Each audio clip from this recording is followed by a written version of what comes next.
Umuhanano. Iyi ni gahunda y'ibiganiro umuhanano.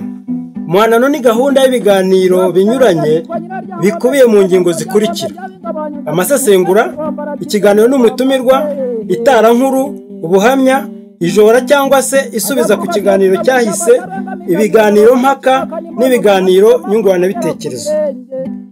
Iyi gahunda izajya ibagezwaho mu buryo bw'amajwi cyangwa mu buryo bw'amajwi akomatanye n'amashusho binyujijwe ku miyoboro itandukanye ya murandasi, mu buryo bw'imbonankubone cyangwa uburyo bw'inyumvankumve, no mu buryo bwo guhunika ku mirongo ya murandasi kugira ngo mubashe kubyihereza mu bwisanzure.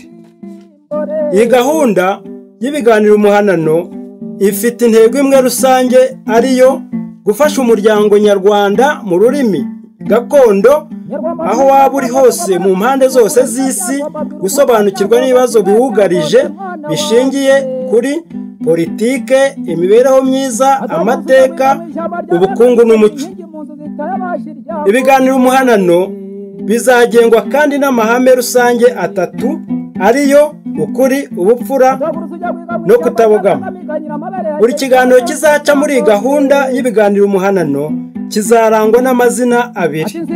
Izina rya mbere ni urwunge rw'ijambo umuhanano n'inimero y'ikiganiro. Urugero: umuhanano rimwe, umuhanano kabiri, umuhanano gatatu no gukomeza. Naho izina rya kabiri rikaba umutwe w'ikiganiro ukubiyemo insanganyamatsiko yacyo.